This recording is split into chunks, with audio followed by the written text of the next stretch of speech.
Talk about Ivy League colleges, and we know that the anti-Semitism raging on some of the most elite institutions in our country has to be addressed. And as soon as Barnard got raided a couple of months ago by anti-Semitic activists from Colombia, they knew the president, this was his first opportunity to address it. So he took $400 million from them. And he said, do these 5 things or 8 things if you want to get it back. And they're still in discussions. When it came to Harvard and the threats against Harvard to straighten out their curriculum, to straighten out the anti-Semitism on their campuses, to start complying with some regulations that the administration put out, Harvard pushed back. And they said, we will not.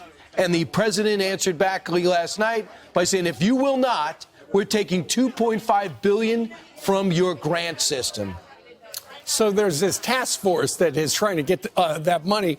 Harvard, essentially, they've come back and they've said, you know what the administration is asking us to do is unconstitutional. It also flies in the face of our First Amendment rights.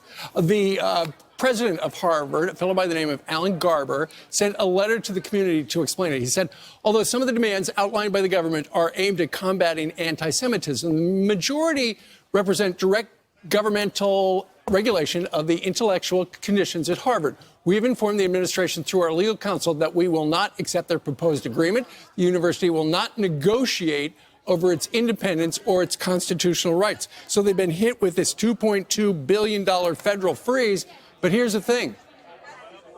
I would imagine this is a battle that Harvard's going to fight, because while that's $2 billion, they've got an endowment at Harvard of $53 billion.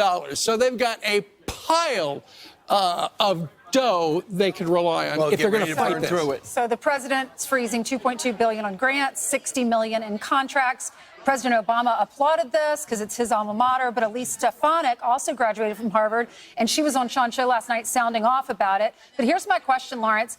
Why should police officers, why should teachers, why should bricklayers and our blue-collar workers and the people in Detroit making our cars, why should they have to pay for schools that will continue and allow anti-Semitism on their campus? Because that's what happens. These are tax dollars. Harvard does have this huge endowment, and let all of that money go to community colleges. Let it go to Mike Rowe, who's starting trade schools. Allow that money to go toward individuals who are working hard in America and never would have gotten into Harvard or can't afford Harvard.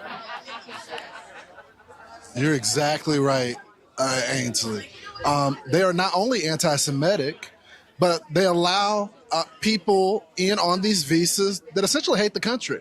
They want to redo what America is. And they have been very vocal about the people that have been deported by the president as a result of them violating their visa.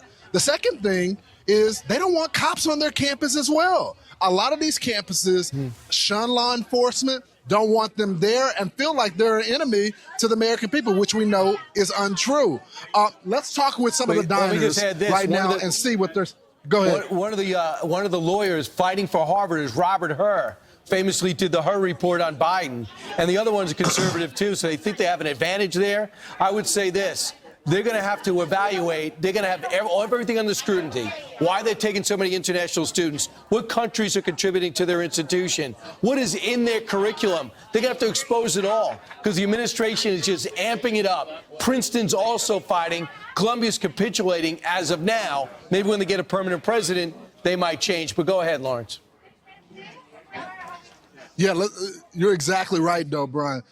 Let's go find some folks to talk to. Hey, how you doing, sir? Doing great, man. So Harvard, they're not going to comply with the administration. They said get rid of the anti-Semitism. The people that hate our country, that want visas, we're going to start revoking those visas. Harvard, as a result, have said, well, we don't want the money then. We're not going to negotiate with the administration. Where do you stand on this? I stand 100% behind Donald Trump's decision to not fund them. People that work against this country are totally wrong. The woke need to wake up, okay, and get on the right side of what's going on. 1 minute they're saying one thing, next minute they're saying the other thing. They're doing a lot of flip-flopping, and I'm totally against it. You know, this is our country. We need to stand up for this country. I was a 9/11 first responder. I love our cops. I love our military, and people need to do the right thing by us first, and that's it. What about you? A lot of people agree with you too, sir. He's talking about 9/11, and you see these people protesting in the middle of the street. Some of them are not even American citizens. They want to overthrow a lot of the government. Some of them have been extremely anti-Semitic. Is the president making the right move here? I love him. I think he's doing a great thing. I'm behind him 1,000%. The man doesn't really make too many mistakes when he talks. He was right about most things, and I'm for him 100%. Thank you so much. It's been a great time here with a lot of these folks right here. They've been talking about some of the issues that matter to the country so much, and this is one of them. We got to protect our country, and it starts with these children that are on these college campuses. Hey, guys. Lawrence, look over your right shoulder. That's the town supervisor, Joe Saladino. Right there with that gray suit on. Tell him to wave. Where's Joe? Yeah, that's Joe. There he is. This is the guy in charge. He said he grew up with you. Right. He would, but I think he's a Chaminade guy, though. Spill the tea on Brian. So Joe has been, he's been giving me all the dirt on Brian. Oh, good. Right. And He's I prepared a dossier, and at some point I will release it on Fox and Friends. And but you remember I'm not prepared to do it this morning. Is it a dirty dossier? Right, no. player Massapequa's ever had. Great athlete, great guy, amazing family.